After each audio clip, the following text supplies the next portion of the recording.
Всем привет! Добро пожаловать на мой канал, где я рассказываю, как стать дизайнером одежды. Подписывайтесь, кто еще этого не сделал, и вы не пропустите самое главное и полезное для достижения этой профессии. Поехали!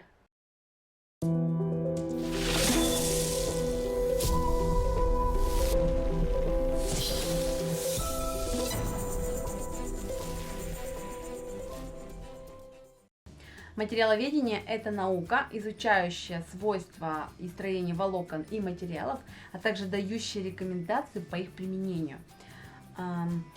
Волокно – это тонкая непрядная нить растительного, животного или минерального происхождения.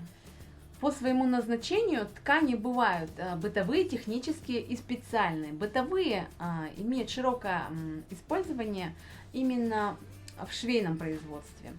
Их также еще можно подразделить на одежные и декоративные. Одежные — это и применяются они для изготовления нашей одежды, белья, костюмов, пальто, платьев и прочего, а также как подкладочные материалы еще используются. И декоративные. Декоративные используются для обивки мебели, изготовления портьер и занавесей и многое другое. Как вы уже знаете, свойства ткани зависят от волокнистого состава, от вида переплетения нитей, от определенной какой-то отделки, например, это было окрашивание или наоборот отбеливание, либо пропитка различными веществами, например, водоотталкивающими веществами обрабатывают ткани, из которых изготавливают плащи, куртки, дождевики и прочую одежду. Также к основным свойствам тканей определяют физические, механические, гигиенические и технологические свойства. Это те свойства, которые необходимо учитывать при выборе фасона изделия, при выборе обработки его, а также влажно-тепловой обработки ткани. К физико-механическим свойствам относятся такие свойства, как прочность, износостойкость, сминаемость и драпируемость. Прочность ткани, конечно же, определяет прочность волокон, а также определенный вид скрутки пряжи и определенный вид сплетения нитей в ткани. Например, в наших условиях как мы можем проверить прочность ткани? Мы просто берем какой-то образец ткани и пытаемся его разорвать. Если мы прилагаем достаточно много усилий, значит наша ткань очень прочная. Дальше. Драпируемость ткани – это способность ткани делать такие мягкие складки. Например, если ткань очень жесткая, она будет делать складки только очень крупные и торчащие. А мягкие драпирующиеся ткани, наоборот, они делают частые и глубокие складки. Также свойство такое, как сминаемость, тоже можно проверить, например, когда даже вы просто пришли в магазин ткани или даже, например, в магазин одежды, вам нужно проверить, насколько эта вещь сминаема, будут ли на ней постоянно какие-то складки образовываться. Нужно взять образец ткани в руку, сжать его на секунд 5 буквально, подержать в руке, отпустить и посмотреть, как она быстро восстанавливается. Естественно, если она быстро восстанавливается, значит она мало сминаема. Если она остается в этом же виде, то есть ваша вещь будет всегда мяться. То есть очень большая степень сминаемости. Износостойкость ткани – это способность противостоять трению, растяжениям, изгибам, сжатию, влаге, солнцу, свету и поту. Свойства износостойкости, конечно же, дают именно прочность волокон в ткани. Такие же гигиенические свойства – это такие свойства, которые помогают сохранить здоровье человека. К ним относятся теплозащитность, пылеемкость и гигроскопичность. Гигроскопичность – это способность ткани впитывать влагу. И, конечно же, очень важно соблюдать, учитывать, точнее, усадку ткани. То есть это нужно проводить декотирование, это влажно-тепловая обработка ткани. Можно просто взять образец вашей ткани, постирать ее в машинке, посмотреть, что с ней произойдет после стирки и после глажки. Как правило, ткань дает какую-то усадку, зависит от материала. Вот этот процент усадки зависит именно от какого-то определенного материала. Какие же способы имеются для определения волокнистого состава тканей? Для определения состава волокон тканей используются орголептические и лабораторные способы. Орголептический способ – это такой, при котором используются органы наших чувств – зрение, осязание и обоняние. При орголептическом способе рекомендуется такая последовательность. Сначала мы смотрим зрительно, определяем на ощупь, какая ткань, приятная, неприятная, холодная, теплая. Дальше смотрим на сминаемость, это когда мы берем образец ткани, зажимаем секунд на 5, дальше смотрим результат какой. Также смотрим линии обрыва нитей утка и основной нити. Также характер обрыва этих нитей. И очень важный самый способ, я так считаю, по моему мнению, конечно же, это способ горения. Какая ткань, все ткани горят по-разному, и это мы будем уже смотреть в следующем ролике. Хлопчатобумажная льняная ткань на ощупь сухие, однако льняные более жесткие и прохладные. При обрыве льняной пряжи на конце образуются кисточки из волокон, которые имеют разную длину и толщину. А хлопчатобумажные наоборот. Кисточка получается однородной. То есть эти волокна одинаковы как по длине, так и по толщине. А также при раскручивании льняной пряжи волокна распадаются на волокна различной длины и толщины могут быть, а у хлопчатобумажной опять-таки наоборот, эти волокна одинаковые как по длине, так и по толщине. Прядение – это продольное складывание и спиральное скручивание отдельных волокон для изготовления длинных и прочных нитей. Ткачество – это производство ткани. Ткань – это текстильное полотно, изготовленное на ткацком станке, плетением взаимно перпендикулярных друг другу систем нитей. Ткань состоит из двух переплетающихся систем нитей, взаимно перпендикулярных друг к другу. Нить, которая идет вдоль ткани, вдоль рулона, кстати, или это линия кромки ткани, это основная нить. Нить, которая идет поперек этой ткани, это уток. Соответственно, эти нити называются основными и уточными.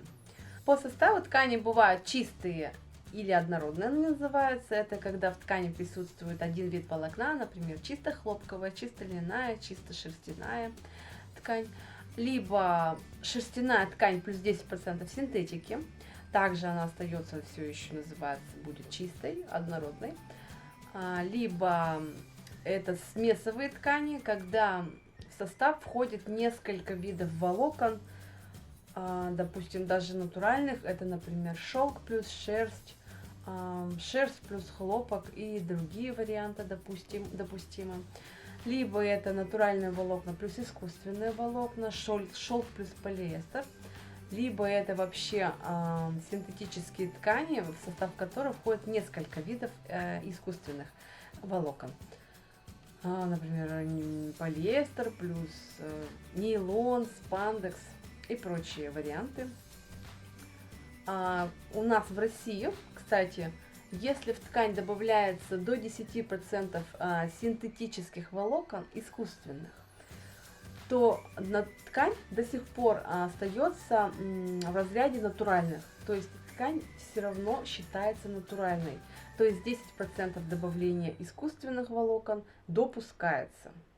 Например, в Италии такого нет. В Италии, если она 100% натуральная, то она 100% натуральная.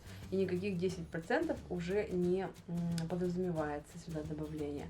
И даже, кстати, если мы в магазинах видим ткань и на ней написано 100% шерсть, то это не всегда может быть правдой. Возможно, туда добавлено еще 10% искусственных материалов. Ну и также, допустим, 100% шелк, 100% хлопок, везде возможно до 10% добавления искусственных тканей. В основу классификации волокон положено два основных признака. Первый – это происхождение или изготовление, и второй – это химический состав. Именно эти основные признаки определяют физико-механические и химические свойства волокон, не только волокон, но также изделий, изготовленных из них. С учетом классификации признаков все волокна делятся на натуральные и химические. К натуральным волокнам относятся волокна растительного, животного и минерального происхождения, которые образуются в природе без непосредственного участия человека. Растительные волокна изготавливаются из целлулозы, ее берут из, например, семян растений, стеблей и листьев. Такие ткани, например, как лен, хлопок, джут, кинаф, сизаль и еще другие.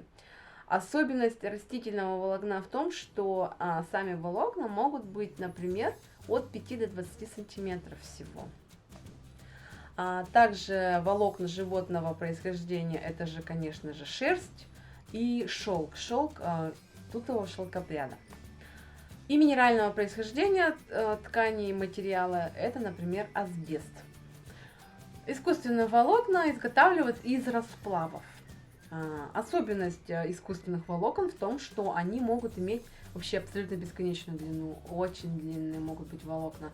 Если когда мы говорили про растительные волокна, то их длина все же ограничена от 5 до 20 сантиметров. Например, у льна максимум до 50 сантиметров может быть достигать, потому что лен изготавливают из стеблей, и все-таки и мы ограничены длиной стебля растения, поэтому волокна никак не могут быть длиннее. Что с химическими, конечно, волокнами история другая. Их могут сделать вообще абсолютно бесконечной длины. Также это целлюлоза, ацетаты, триацетаты. Основа нефтепродукты. Это, например, полиэстер, полиакрил. Все ткани с приставкой поли. Полиакрил, полиэстер. И их очень огромное количество. Также нейлоны, спандексы здесь же находятся. Это все изготавливается из нефтепродуктов. Холофайбер, синтепон тоже здесь же, в этой категории.